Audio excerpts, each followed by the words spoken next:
تاکہ یہاں بات ایکول جو ہے لیول پر ہو، ایکولیٹی کے جو ہے بیس پر ہو رہی ہے. مگر قرآن کیا کہہ رہا ہے؟ لکم دینکم ولی دین کا مطلب یہ ہے کہ جب ایک بات یعنی ولا انا عابد ما عبدتم، یہ ہے اصل میں قرآن کی یہ آیت اسی چیپٹر میں ریپیٹ ہوئی ہے. یعنی میں کبھی بھی تمہارے بتوں کی پوجا نہیں کروں گا، اس کی عبادت، اس کی پرستش نہیں کروں گا. بھلے تم کر لو اللہ کی عبادت، لیکن میں نہیں کروں گا، میں نہیں کروں گا. یہ کہنے کے بعد میں یہ اس چیپٹر کی آخری جو ہے یہ ورس ہے کہ لکم دینکم ولی دین. یہ بات بالکل ایسی ہے کہ کوئی یہ کہے چڑھ کر تپ کر کہ لے بھئی تیری چڈی تیرے پاس، میں ابھی جو چڈی میرے پاس ہے وہ میں اپنے پاس رکھوں گا، تیری چڈی تو لے لے. اصل میں اس انداز میں اس تپش میں یہ بات کہی گئی ہے. اب باقی لوگ جو ہے اس کو پیس کی آیت کے، حالانکہ اس میں پیس کی کوئی بات نہیں ہے. یہاں تو تپ کر جو ہے کہہ دیا گیا کہ نہیں میں تمہاری بات ماننے کے لیے تیار ہی نہیں ہوں. یہ ہے اصل بات. حالانکہ سامنے والا ان کی بات مان لے گا لیکن یہ اس کی بات نہیں مانیں گے. یہ مشکل ہے. ہاں، ان کی طرف سے سخت انکار ہے. ہاں ایگزیکٹلی. تو اس میں پیس کہاں ہوا بھائی؟ پیس کہاں ہوا؟ پیس تو ایکول بیسس پہ ہوگا نا. یہاں ایکولیٹی کی تو کوئی بات ہی نہیں ہے. کوئی بات گیو اینڈ ٹیک میں ہوگا. گیو اینڈ ٹیک میں ہوگا. بھائی اگر اس دیش کا ہندو اگر یہ کہے چلو بھائی میں آپ کی مسجد میں آنے کے لیے تیار ہوں، میں آپ جہاں نماز پڑھتے ہیں میں وہاں آ کر میں بھی سجدہ کرنے کے لیے تیار ہوں، تو کیا یہی کام ایک مسلمان کر سکتا ہے؟ نہیں. یہ ہے سوال. گاندھی جی تو ایشور اللہ تیرے نام کرتے کرتے مر گئے. تو اس کا مطلب یہ بات کہنا ہی سراسر غلط ہے کہ یہ ایک جو ہے جھوٹ ہے جو لوگوں کو جو ہے دھوکہ دینے کے لیے بولا جاتا ہے. بالکل صحیح کہہ رہے ہیں. اب میں ساحل بھائی کو لیتا ہوں.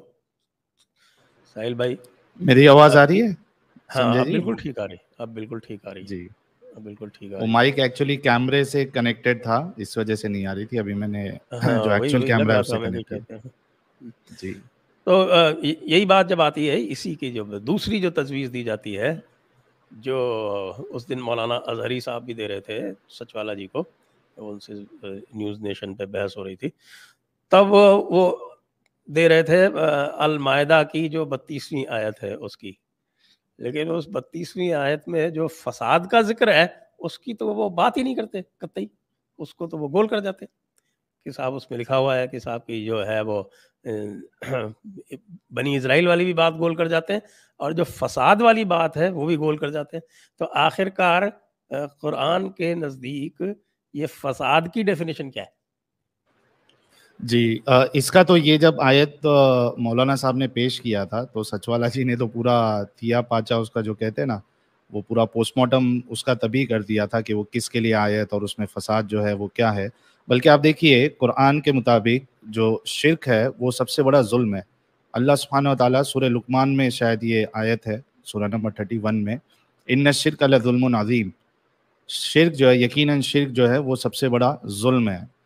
تو اور دوسرا دیکھیے کہ وہ جو لکم دینکم ولی دین والی آیت ہے وہ بھی اگر آپ دیکھیں تو یہ مکی دور کا وقت تھا. اور آپ جیسے پوچھ رہے تھے پیس ہے یا نہیں ہے، تو ڈیپینڈ کرتا ہے کہ کس ماحول میں اسلام پل رہا ہے. اگر وہاں پہ میجورٹی نہیں ہے تو وہاں پہ پیس کی باتیں ہوں گی، اگر میجورٹی میں ہے تو وہاں پہ پیس کی باتیں نہیں ہوں گی. یہی عام طور پہ آپ کو دکھے گا.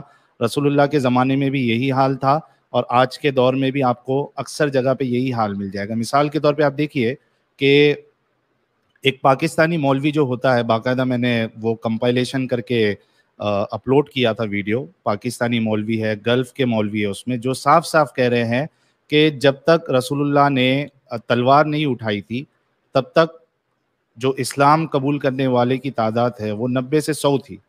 لیکن جب رسول اللہ نے تلوار اٹھائی اس کے بعد پھر اسلام کا غلبہ ہوا ہے، اور یہ ہر جگہ پہ اسی طریقے سے یہ اسلام پھیلتا رہا ہے. اور اسی کی مثال آپ دیکھ لیجئے، یعنی پیس ہے یا نہیں ہے، تو یہ پاکستانی مولوی کیونکہ پاکستان میں میجورٹی مسلم ہے تو وہاں کے مولوی صاف صاف یہ بات کہتے ہیں کہ نہیں اسلام جو ہے وہ امن سے نہیں پھیلا بلکہ تلوار سے پھیلا ہے. لیکن وہی آپ انڈیا کے مولوی دیکھ لیجئے جو ٹی وی ڈیبیٹس پہ آتے ہیں، ٹی وی چینلز پہ آتے ہیں، اور عام طور پہ جو بھی فرقے کے مولوی ہے وہ آپ کو یہی بات کریں گے کہ نہیں امن سے ہی پھیلا ہے اور اخلاق سے پھیلا ہے، کیونکہ یہاں پہ میجورٹی نہیں ہے. جہاں میجورٹی ہوگی وہاں پیس نہیں ہوگا. اور جو اسپیسیفکلی جو آیت ابھی آپ نے بتائی تھی سورہ کافرون کی، لکم دینکم ولی دین، اس میں بھی دیکھیے کہ اسلام کا دوہرا روپ دیکھیے آپ. اسلام یہ تو چاہتا ہے کہ ساری دنیا جو ہے وہ ان کا مذہب مانے، لیکن اسلام یہ نہیں چاہتا ہے کہ وہ کسی اور کا مذہب جو ہے تھوڑے دیر کے لیے بھی مان لے. اور یہی حال دیکھیے آپ کہ اگر جمعہ کی نماز ہے مسجد میں جگہ کم پڑ جائے، یا عید کی نماز ہے مسجد میں جگہ کم پڑ جائے، تو ہم کئی سارے واقعات دیکھتے ہیں جہاں پہ چرچ میں یا مندر میں نماز کی جگہ دے دی جاتی ہے اور نماز پڑھ بھی لیتے ہیں وہاں پہ. یہی حال آپ کو ویسٹ میں بھی ملے گا کہ چرچ میں اذان بھی ہو جاتی ہے جب کوئی ان کا پروگرامس ہوتا ہے، لیکن آپ الٹا نہیں دیکھیں گے، وائس ورسا نہیں دیکھیں گے کہ کسی مسجد میں کسی ہندو کو یا کرسچن کو ان کی جو عبادت والی چیزیں ہے، جیسے منتر ہے کوئی یا پریئر ہے کرسچنس کا، عیسائی کا، وہ کبھی وہ پڑھنے نہیں دیں گے. تو یہ ون سائیڈڈ باتیں ہیں کہ بھائی تم کو ہماری تو ماننی پڑے گی لیکن ہم تمہاری کبھی نہیں مانیں گے. تو یہ اسلام میں پیس اگر کوئی کہتا ہے تو اس سے بڑا دھوکہ دنیا میں کوئی نہیں. اچھا، سچوالا جی نے قرآن کی آیت بتائی آپ کو، اور ویسی کئی ساری آیتیں ہیں جہاں پہ اللہ جو ہے وہ پوری دنیا میں اسلام کو غلبہ حاصل کرنے کی ہدایت دیتا ہے، مسلمانوں کے ساتھ جہاد کرنے کی ہدایت دیتا ہے. اور تھوڑا سا رخ اگر ہم حدیثوں کی طرف کرے تو یہ ایک میں آپ کے ساتھ پی پی ٹی شیئر کر رہا ہوں تاکہ لوگ جو ہے ریفرنس کے ساتھ دیکھ لے کہ رسول اللہ کا عمل کیا تھا یا ان کا ایم کیا تھا. یہ میں نے جی یہ دیکھیے سنن ابن ماجہ کی حدیث نمبر 3929 ہے. اس میں رسول اللہ کہتے ہیں I have been commanded to fight the people until they say La ilaha illallah. Then if they do that, their blood and wealth are forbidden to me. کتنی بڑی بات ہے کہ آپ سوچئے جو یہ کہتا ہے کہ بھائی اسلام جو ہے امن سے پھیلا. نہیں، رسول اللہ کو تو یہ کمانڈ کیا گیا تھا کہ آپ کو لڑائی کرنا ہے، اخلاق دکھانے کی بات نہیں ہو رہی ہے ادھر کہ آپ اپنے اخلاق سے لوگوں کو اسلام قبول کرواؤ. رسول اللہ کہہ رہے ہیں کہ مجھے کمانڈ کیا گیا ہے، مجھے حکم دیا گیا ہے کہ میں لوگوں سے لڑائی کروں جب تک کہ وہ لا الہ الا اللہ نہ کہہ دے، اور جب کہیں گے تب ان کا جان و مال جو ہے وہ مجھ سے حفاظت میں رہے گا. اس کے علاوہ اگر آپ دیکھیں صحیح مسلم کی حدیث نمبر 1930 ہے، کافی طویل لمبی حدیث ہے جس میں ایک صحابی ان کے پاس چھپ چھپا کے آتے ہیں، پھر ان سے پوچھتے ہیں کہ بھائی آپ کون ہیں، تو کہتے ہیں میں نبی ہوں.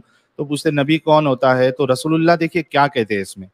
رسول اللہ کہتے ہیں کہ اللہ تعالیٰ نے مجھے یہ پیغام دے کر بھیجا ہے کہ صلہ رحمی کرنا اور بتوں کو توڑنا، اور یہ کہ اللہ تعالیٰ کو ایک ماننا، اس کے ساتھ کسی کو شریک نہ بنانا.